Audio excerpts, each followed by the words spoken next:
Bom dia, gente. A gente volta aqui para mais um capítulo de Fundamentos de Mecânica. Hoje a gente vai falar de leis de Newton, que é o capítulo 6 do Alaúde. Deixa eu projetar aqui.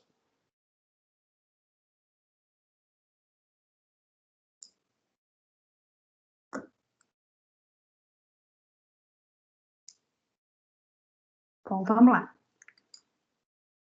Bom, quase tudo que a gente vai ver esse ano é Newton.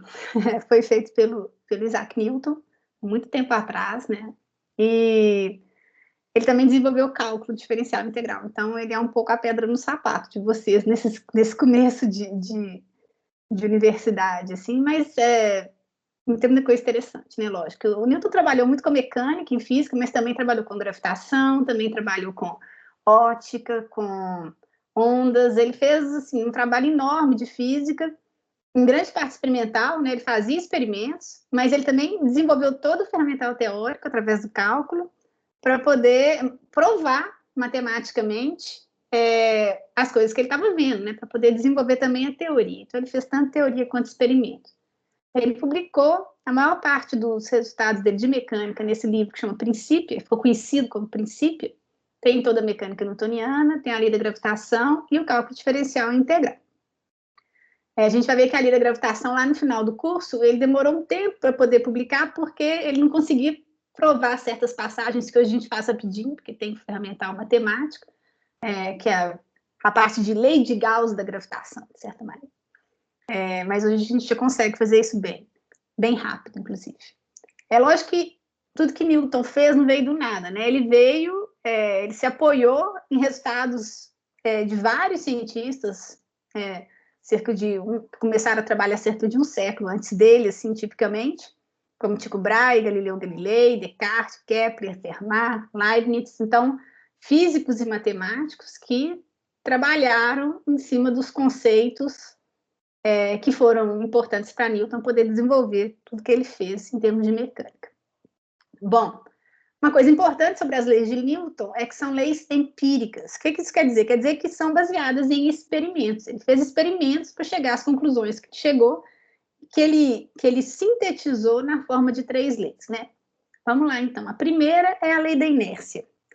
Primeira coisa, o que é inércia, né? Inércia é a resistência que os corpos têm a mudar seu estado de movimento, né? A qualquer alteração na sua velocidade.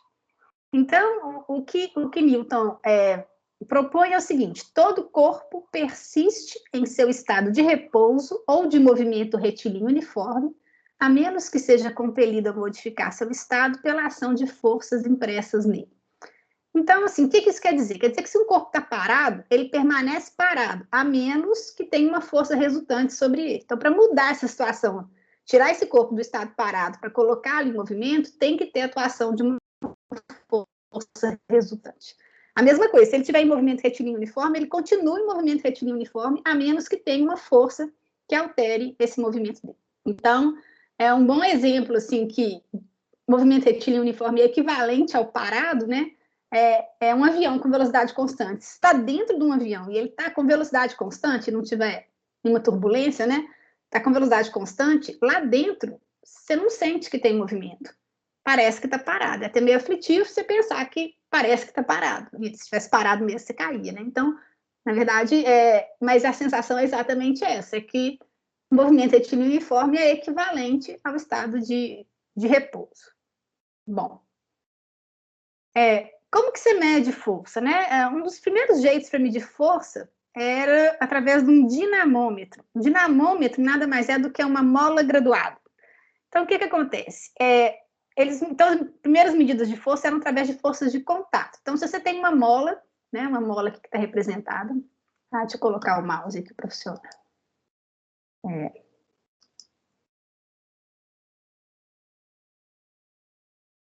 Beleza.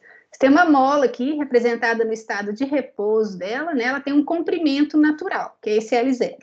Se você pendura nessa mola uma massa M, né? Essa massa M vai exercer uma força sobre essa mola, e essa mola vai se distender além do comprimento natural, um L0 mais ΔL. Se você pendurar 2 massas aqui, ele vai estender 2 vezes o que ele distendia com duas massas iguais, né?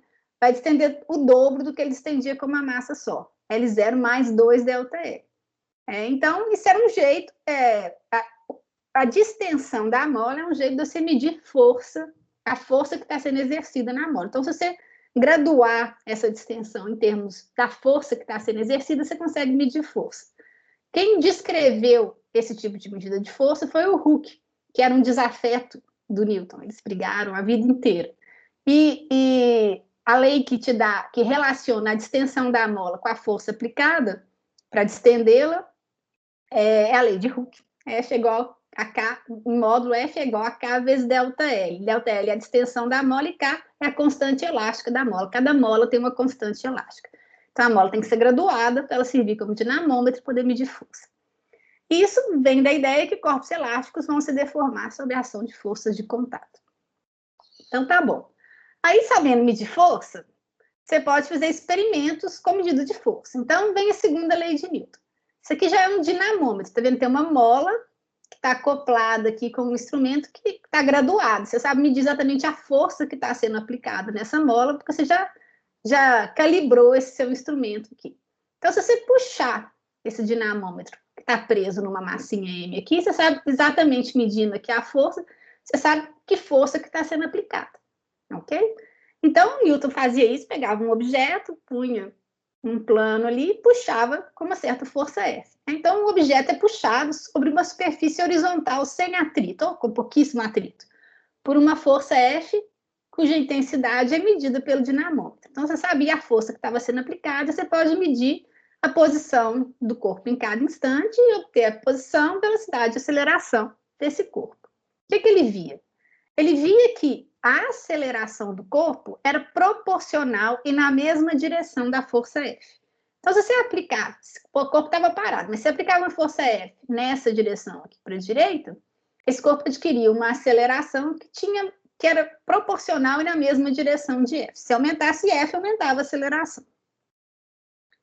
Aí ele viu também que se você colocasse dois objetos iguais, idênticos, de mesma massa, e puxassem com a mesma força F anterior, a aceleração dos dois objetos era metade da anterior. Ok? E aí ele concluiu que a aceleração de um objeto é proporcional à força a ele aplicada e a constante de proporcionalidade é a massa do corpo. Se você dobra a massa do corpo, a aceleração cai pela metade. Massa é uma grandeza positiva e é a grandeza que quantifica a inércia do objeto. Assim, o quão difícil é tirar ele do estado de repouso e colocar em movimento, por exemplo. Matematicamente, o que ele viu, né, ele fez medidas empíricas, ele fez medidas, né, mas matematicamente ele expressou isso da seguinte maneira. A força F, que é aplicada no corpo, é a massa daquele corpo vezes sua aceleração. É igual a sua massa vezes a aceleração. Né? A força F é diretamente proporcional à aceleração e a grandeza de proporcionalidade é a massa do corpo. F igual a MA. Bom, e se nesse corpo estiverem atuando várias forças? Como que você escreve a lei de Newton quando há mais de uma força atuando no objeto? Aí a lei de Newton, nesse caso, é o somatório de forças que atuam no corpo, é a massa daquele corpo vezes a sua aceleração. Então, a força resultante é a soma de todas as forças que atuam no corpo. A força resultante que atua no corpo é a massa daquele corpo vezes sua aceleração. Okay? Segundo a lei de Newton, para um corpo sujeito a mais de uma força. Lembrando que força é vetor, então é soma vetorial, ok? E como a aceleração é vetor e massa é escalar, a equação está correta do ponto de vista, né, vetorial. Na verdade, isso aqui está correto, né, para a maioria dos problemas, mas na verdade o Newton ele fez uma formulação um pouco mais geral da segunda lei. Ele falou, a formulação que ele deu, mesmo a formulação final dele, que a força era derivada no tempo do momento linear da partícula. Essa equação aqui, ó, ela é mais geral do que F igual a MA. P, que é a massa da partícula vezes a velocidade da partícula, a gente chama de momento linear. No ensino médio, geralmente, se chama de quantidade de movimento. É uma grandeza física dada pela massa vezes a velocidade da partícula. A força é a taxa de variação do momento linear da partícula, a derivada do momento linear no tempo. Bom, o momento linear é massa vezes velocidade. Então, se você substituir no lugar de P aqui, massa vezes velocidade, você tem duas grandezas aqui, tem tanto a massa quanto a velocidade. Aí, se você derivar isso em relação ao tempo, você pode manter V constante e derivar a massa, mais manter a massa constante e derivar V. Então, a derivada, aplicando a derivada no tempo do momento linear, o que a gente obtém é essa equação aqui. Então, ela tem dois termos, ok? Esse primeiro termo aqui, ele depende da variação da massa do sistema. Se for um sistema de massa constante, ele é nulo, porque não tem variação de massa. Então, para sistemas de massa constante, a variação de massa é zero e a gente fica só com esse segundo termo, que é mdv/dt, onde dv/dt é a aceleração. Então, você recai na fórmula que vocês estão acostumados, segundo a lei de Newton, que é força igual a ma. Mas é lógico que na natureza tem sistemas com massa variável. A gente não vai tratar deles nesse capítulo, não, mas no próximo a gente vai. Então, nesse capítulo, nossos sistemas não vão ter massa variável, então esse termo aqui de dm/dt vai embora, e a gente vai ficar só com esse segundo termo. Então, nesse capítulo, a gente pode tratar, segundo a lei de Newton, como somatório de forças que atuam no corpo, é a massa dele vezes a aceleração. Ok?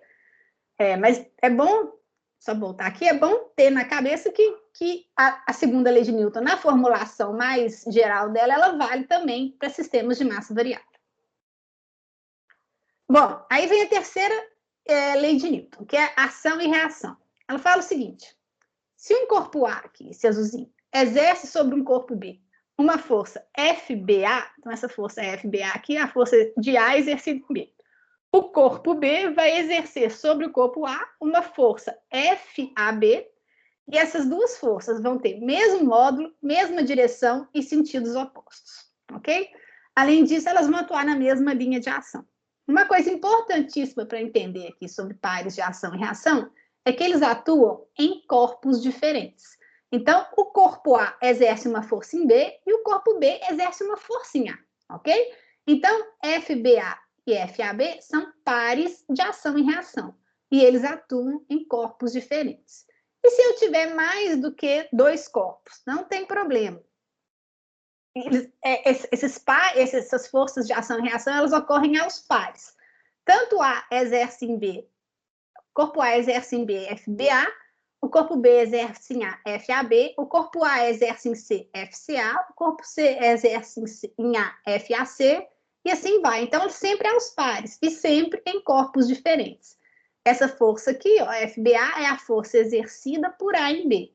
FAB é a força exercida por B em A.